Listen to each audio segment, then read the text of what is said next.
So what I want us to do is to start becoming more conscious, start choosing things in a better way for ourselves, and start creating a life that's going to gear us to really take advantage of the opportunities that are going to show up for us in the years to come. This podcast is brought to you by The Integrated Human. We work up, down, inside out to plug yourself into your potential. If you want to see what we are up to and what's next, sign up to our newsletter or follow us on social media.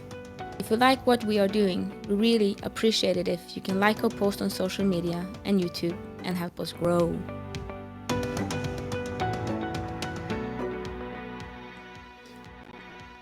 All right.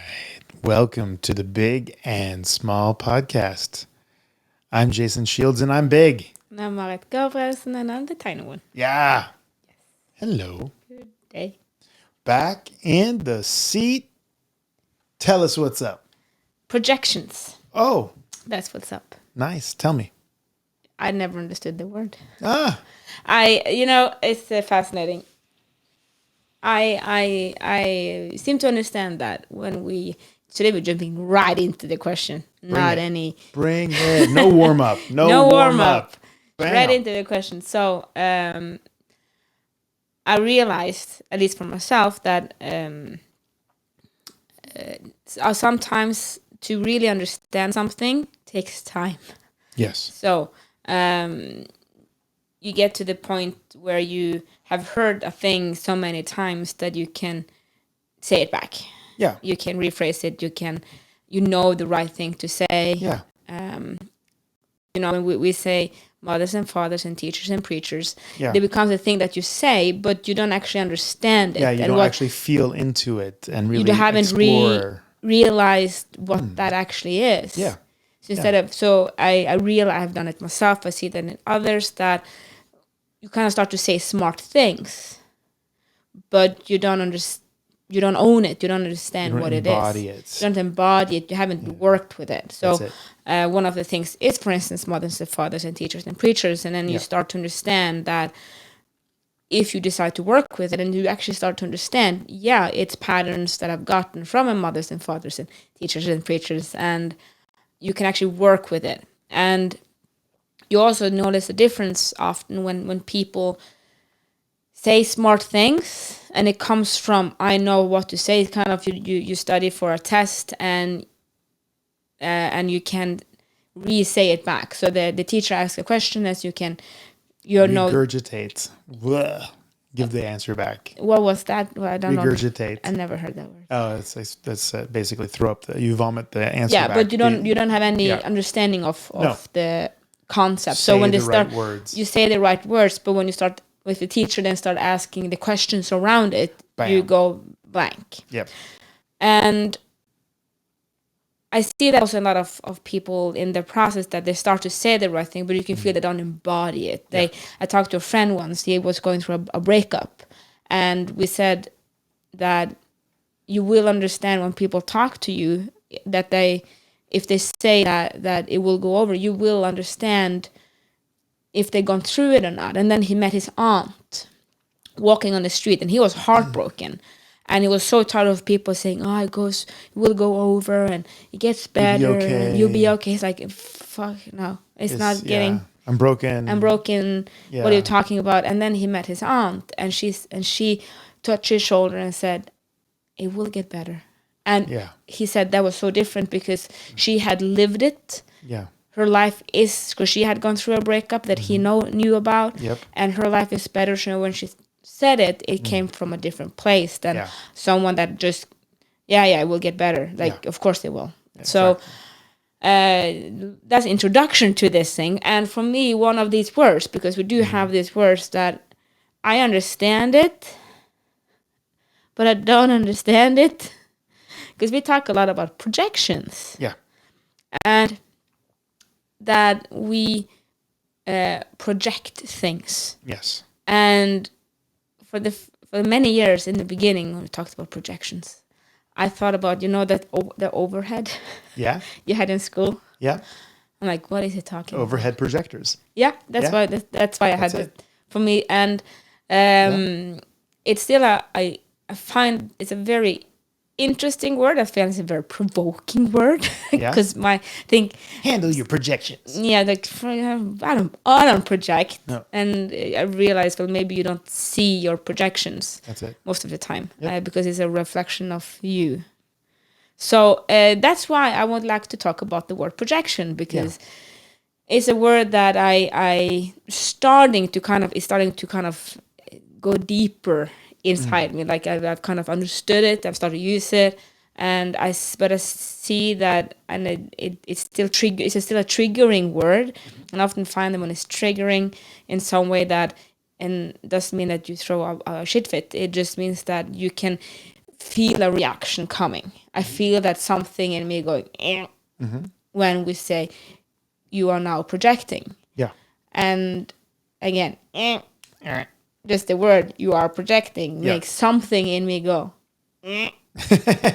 And that's usually a sign of there's something here that is either it's being poked and it kind of go don't poke me. Then I take that as a good sign. Yep. That means that here's room for development and change. Yep. And also I would like to just know more about it, how we project. How do you catch projection? So that was kind of what I was wondering about in this rainfall day. Yeah. Wonderful. So we're celebrating the rain because it's been like 26 degrees below zero many times this winter. It's been crazy, crazy cold. And Been a harsh, long winter. it's been a very harsh, long winter. And spring is starting to come. Ice is starting to disappear. So we're very happy about that.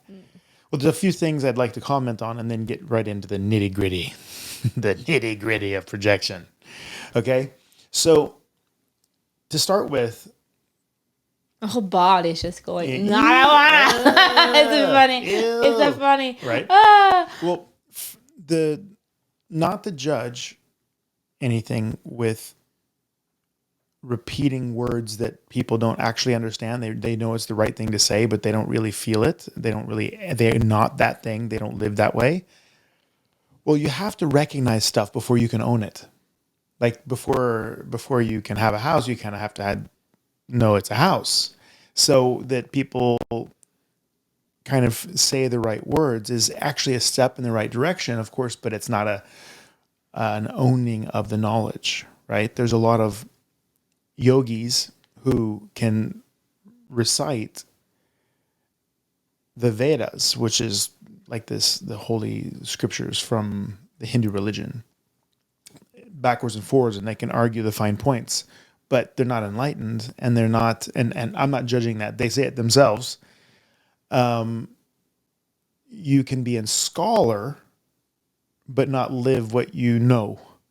And most medical professionals are like that. A lot of things that they kind of, say the right things. You should lose weight. You I'm shouldn't gonna get smoke. hammered now because I never met a psychologist that didn't need a psychologist. Well, that's actually a prerequisite. Did you know that? That psychology, in order to be a psychologist, you actually have to have had Yeah, but sessions I think in many of them psychology. stopped going. Yeah. Oh, I'm getting something. So I'm gonna get some angry messages. Burn. now. I didn't say it. Okay. No, but so, you said obviously yeah. take medical doctor thinks that's less provoking. Yeah. You But kind that's the whole of thing. you tell Yeah. me to ask Yeah. to eat tomatoes and stop eating starch, but look at yourself. Yeah, that's it. How are you to tell me? Yeah, you can't tell me to get in shape, bro. You like 20, whatever. Yeah. So the whole point is that, we often know more than we can do, right? So there's a limit to how much, I wanted to learn classical guitar, and the guy who was running the school for classical guitar told me that you should know 90% more than you can actually do, because that means that what you understand never is the limiting factor for how much you can perform. And I understand that now, because it's kind of like if you have capacity, where the bottleneck is, where the limit is often on the physical plane, right? It's how fast your fingers can move, how fast you can process stuff and all that, how concentrated you can be. There's a lot of other factors. So you at least want to know what good is so you can go in the right direction. So knowing more than you can do is important. So now, projections. This is a very interesting thing. Did you know that there weren't horses in North America before Europeans brought them over? Sorry, that it was there? That it They existed? were not. That there were not horses in America now. No. No, that you got wild horses because they were running out of the Spanish's yards. Yeah. Not yards. That's Yeah. not what we call Yeah. it. Stalls or Fence fences. thingies. Yeah, exactly. I'm a horse person. Yes, right.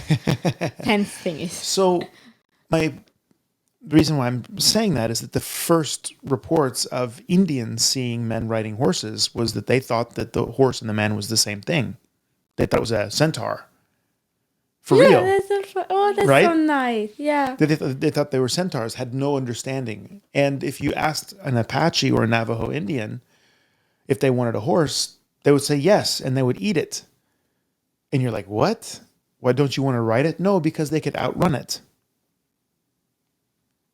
They can't outsprint a horse, but they can outrun the horse because the Navajos and Apaches did persistence hunting, and they could run for 3 days without stopping.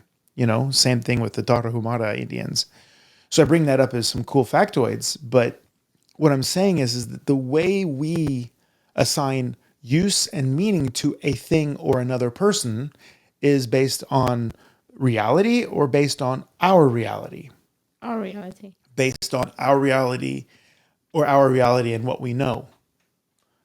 Right? So your belief systems and your background determine the meaning and use you give to things. So you give a chair to a person who is a bushman. What do you think they're going to do with that chair? I would make it into wood. They make it into wood because they don't use chairs. There's no reason. They wouldn't even recognize it as a thing to sit on. No, why would they? Yep, that's my point. Because their knowledge base, their experience, they have no use for it, and they would never recognize it as a chair. They never sit on chairs. They either squat down or they sit on a rock. Why would this weird construction of a chair? If you've ever seen the Gods Must Be Crazy, it's a beautiful movie. It's hilarious. But basically, it's about a guy who's in an airplane and he throws a Coca-Cola bottle out of the airplane and it falls in Africa and the Bushmen pick it up and they've never seen a Coke bottle. I mean, these people live way away from people and just all the ways they use this bottle, making decorations and all kinds of stuff. And they found it super hard. They were hitting each other with it. And the chief was like, oh, we have to take this devilry away because they've never seen glass before. So how are you going to use this bottle? And it was really interesting to see all the things they were doing with the bottle, all the games they were playing and all that. And you would never have thought about doing any of those things with the Coke bottle. Just open, connect, and drink and throw it away. Yeah. It's so the recycle. Thank you very much. But how we see meaning and use is 100% based on who? You. That's it. And that's why it's called a projection. Because when you read the emotional states of others, when you read the way people are acting and why they are acting, you're actually not reading them. Who are you actually reading? Yourself. Your own knowledge base and experiences combined with your situational understanding, then pushed out on who? That person. And that's why we call it a projection. Thank you very much. That's why we call it projection, because you actually don't know shit about that person and what they actually are doing, what they actually mean. You only have. So a person who has been abused, when you say something to them, the chances are that if they've been abused a lot, they're going to interpret everything as abuse, even though you're doing everything you can to help them. Whether a person sees a situation as positive or negative will have to do often with their childhood, and have they been, whack-a-mole over and over and over for being slightly wrong or not exactly right. If they have, then what's going to happen is that every time they get corrected, they're going to feel like they get whack-a-mole. is smacked on the head for not being perfect? Or do you think they will then look at themselves with kindness? Because can you project on yourself too? I assume so. Yes, you can, on the things that you're doing and why you did that. Many of the things that you do in your everyday life are not planned and they're not conscious. They're just automatic behaviors. And you're like, that's not true. I'm completely conscious, Jason Shields. You're wrong. God bless. Thank you for saying that. And I hope that's true. But most of us have so many decisions we're making constantly that most of them have to go on automatic pilot. And those are based on our mothers and fathers And teachers and preachers. and teachers and preachers, the things that are in our background. And that's why you think that your version of the world is reality. Of course, I know what's going on here. Yes, I do. I know exactly what's going on here.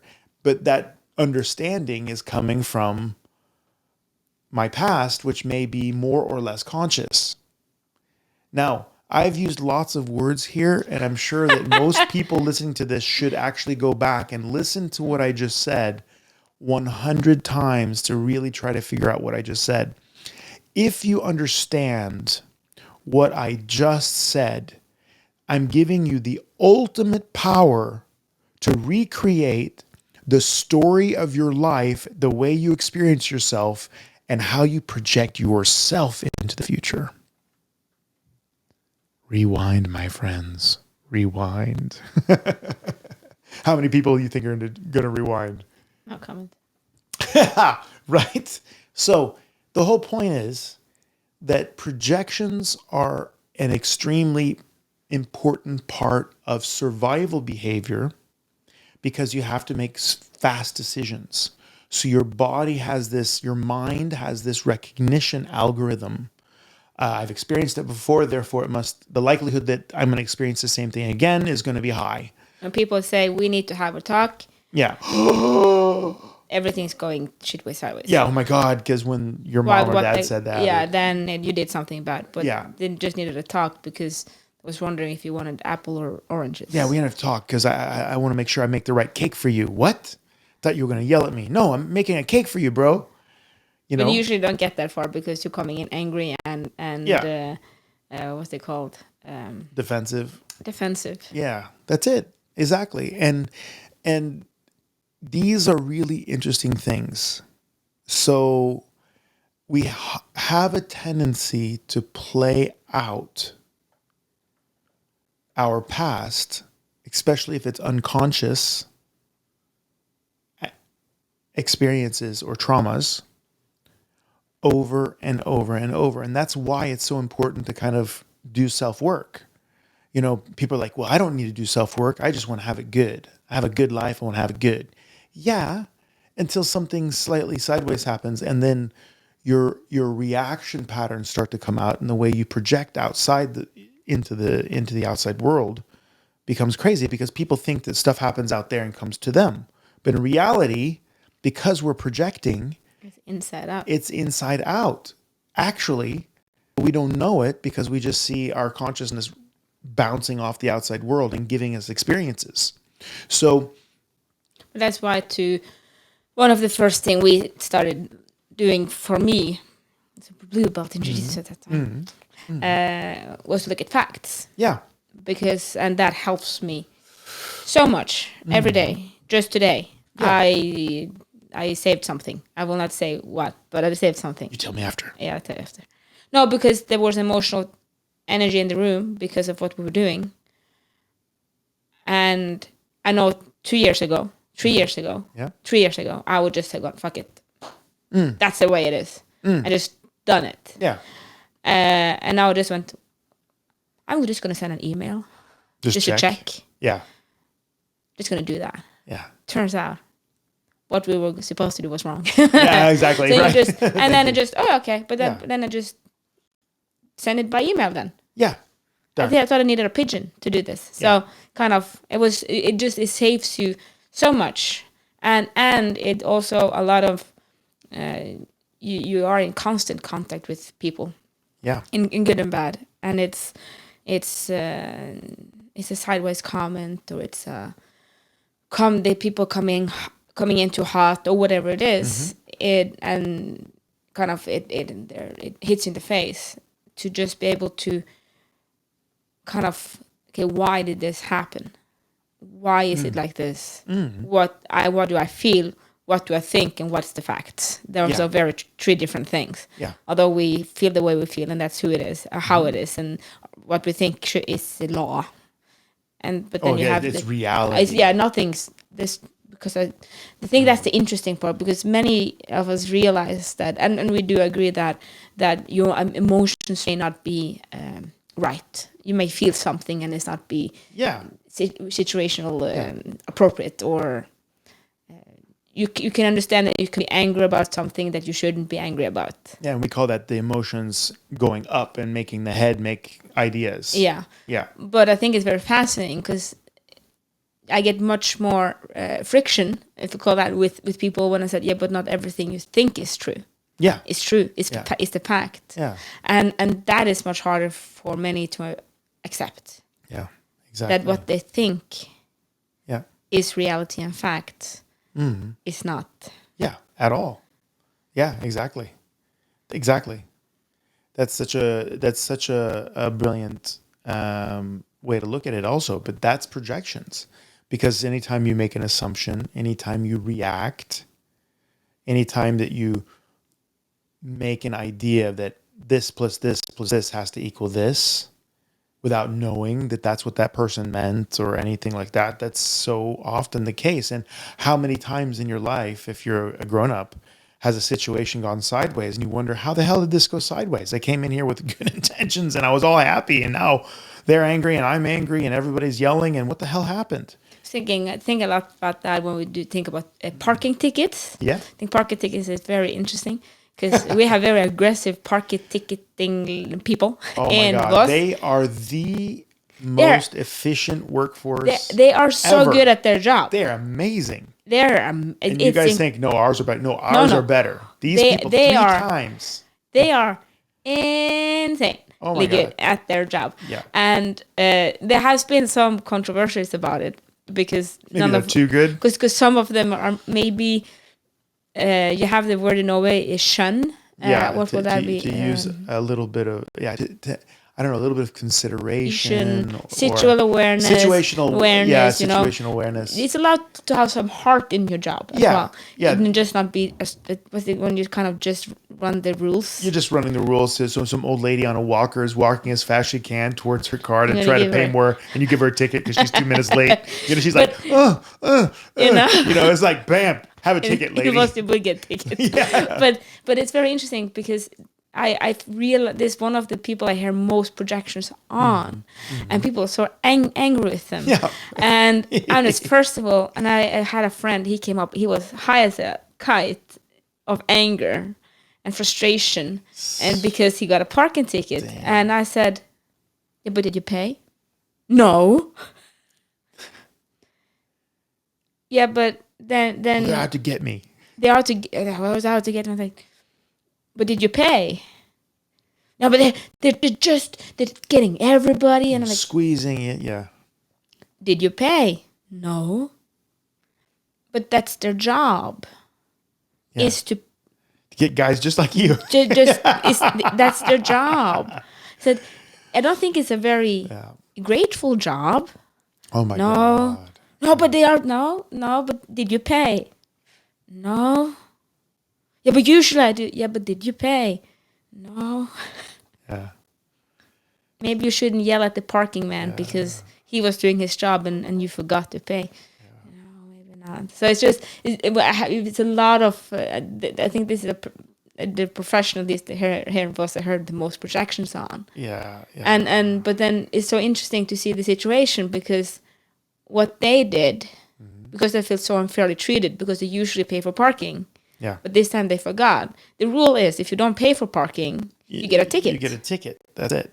That's the whole point. Yeah. But he was like doing lottery to see if I don't get caught. But here, you get caught. Here you get caught. Yeah. And you know that if you live here and he lives here. So it's just an interesting thing, because you project and you're making it their fault. Yeah, exactly. For doing their job. That's what they're there for. Exactly. It's When kind of you like being didn't- angry at your coach because they tell you how to do something better. And then It's like, that's why you paying me. or not paying you. Or not paying me. but if they're your coach, Yeah. you would get and you get feedback. Why do you fight it?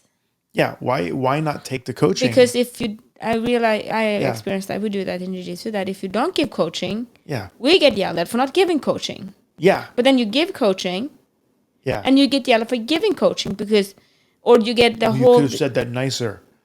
How could please move your hips more to the left when you do that, because then you'll win more. Be nicer. or you get the whole reasoning for why they didn't do it. Yeah.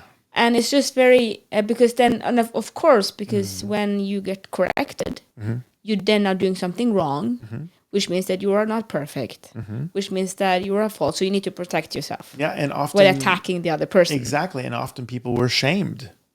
People were shamed for not being perfect, and teased, and which is a social normalization thing. You know, where you're teased a lot at school, and if you're not doing what everybody else is doing, that's the way primitive people learn what's okay in society. It's kind of like there's a social normalization. You have to act a certain way in order to be accepted by the tribe, because if you don't, the tribe doesn't make it. So it's a very strong urge inside us, right? But then we have to kind of overcome all of this stuff to accept the upgrade sometimes, right? So yeah, I Just agree. find it fast. It's just Yeah. but then projections. Yes, that was Yeah. what I actually was talking about. Yeah. Because I always was thinking about how do you catch yourself projecting? Well, that's a very good question. Very often you have to do enough introspection, reflection, meditation in order to find where the projections are coming from. Why do you think the way you think in a way? Yeah, it's kind of like you have to, you kind of Why either you have to do- somehow solve the trauma that created the need to project or judge, because judgments are just projections. Or you need to have people tell you and give you feedback that what you're thinking is not correct. Get a coach. Because as long as I don't get feedback from the environment that what I'm thinking is wrong, I'm going to continue thinking that. That's it. Because it's useful, number one, because the reason you're having many of these things it's that in order to think quick, you have to have generalizations that, oh, it's always like that then. Oh, you always do this, or this is just the way it is. So then later on you start realizing that, no, that's not the way it is, and I can do things different, and maybe I'm not like that. Maybe I can be a completely different way. But in order to get there, you have to kind of accept the fact that I've been having these thoughts. But those thoughts are correct until proven otherwise. That's it. Guilty until proven innocent, right? So if you don't... Opposite. Innocent and proven guilty. Well, yeah, I'm saying Yeah. that, but it's... Yeah, that's what it should be, right? But you're No, because you guilty. judge, yeah. Because you're judging, because you're guilty until they're No, following, guilty. yes. Yeah, they're guilty until you basically have seen that they're proven innocent. And And you feel shameful for judging them. well, it could. And then unless you just realize that you're a growing human being, and that's a phase in your development, and then you go, oh, I can actually forgive myself. Maybe I can forgive other people too. Oh, I'm so free and light, Oh, projections are a very powerful thing for quick thinking. It's a way that we categorize and organize our experience in the world. When the bushes there move, that's a lion. Yeah, You run away. yeah, exactly. It is where it comes from, I assume. Yeah, that's part of it. Exactly. I opened up my cupboard at home when I was 6 years old, and I jumped back like, I don't know. I jumped back like 2 meters probably. I was so terrified because I was sure it was a snake. Into Pringles. It was a rope. It was a piece of rope. But a year later, I opened up the door of the apartment in Florida and I jumped back because there was a rattlesnake. And I was like, hold on a second. Are they trying to kill me? Make me not react to the rope and then give me a snake to react to? And it was a tiny one, if you know anything about snakes. Rattlesnakes, small baby rattlesnakes are way more poisonous. So it was terrifying. And the neighbor came over and made a hat band out of him. You know. Okay. Yeah. Florida. Yeah, Florida. But the whole point is that those survival instincts that we have extrapolate into society and all the way we think. So just because you think the way other people around you are thinking doesn't mean it's correct either. It's just a good way for you guys to interact. So we were just talking about how, if you come from a certain layer in society, you can be dishonored and all that, but it's not that big of a deal. But in Brazil, where we're going to be going, right? We are actually there. We when are, this podcast is yeah, released. and we're actually going to be in Brazil going to Ricardo Liborio's Coral Belt graduation. It's an enormous ceremony and me and Marit and Rutger are so honored to be invited and going down there. It's amazing. So, but one of the greats in jiu-jitsu, Leandro Lowe, was at a bar drinking with his friends and having a good time. And then this guy just came and grabbed their bottle of whatever they were drinking and just kept walking off. And Leandro Lowe, being a legendary champion in jiu-jitsu, ran after the guy, got him, put him on the ground and kind of like shamed him for taking the bottle, and then took the bottle back. And then he sat down at the table and started drinking with his friends again. Well, this guy came back and shot him, killed him. So we lost one of the greats in jiu-jitsu that way. The problem is, of course, we go, how could he do that? I don't understand the psychology of this. We can judge it and say it's wrong. They shot this guy from behind and all that. But also understanding that Leandro Lowe had murdered him. And you're like, well, what do you mean? Well, when you embarrass a person like that in front of their friends in that culture, That's death. that's death, because that means that he's nobody and nobody respects him. He doesn't have his street cred, his street respect anymore. And then everybody's going to come in and they're going to take whatever they want. They're going to do whatever they want to the guy's family. So he has to take his honor back, because that is a survival mechanism in that society. So just because you have one way of looking at things from your society doesn't mean that it applies to another society. And that's why cultures are so cool, because the culture is the group projection in the environment that they live. I'm going to say it again. Culture is nothing other than the group projection and agreements in the environment that they live. And that changes from area to area, climate to climate. There's so many things there that are so logical. That is the most efficient way for the group to work in this environment. But that's different in Norway than it is in Sahara or Brazil. Exactly. So for me to judge it, I can say I don't like the situation and all that, but I can understand, if I open my mind and I see the situation, I can understand why that guy did that. Not that I approve, I accept. I don't approve, but I understand. I understand why that happened. And when you have nothing else in your whole life except your street respect and cred, and that's taken from you, they've literally murdered you. So understanding people's psychology is extremely interesting. And also being kind to yourself, realizing that there's a whole bunch of things about yourself that you don't even know. And being humble to that fact. And when I say humble, I don't mean, anything other than just give yourself a break, guys. Because that process is deep and it's not easy. So, remember, you matter. Unless you multiply yourself by the speed of light squared, then you're energy. But if you can't be energy, matter. Thank you for listening to our podcast. We hope you felt we added something to your day and hopefully your life.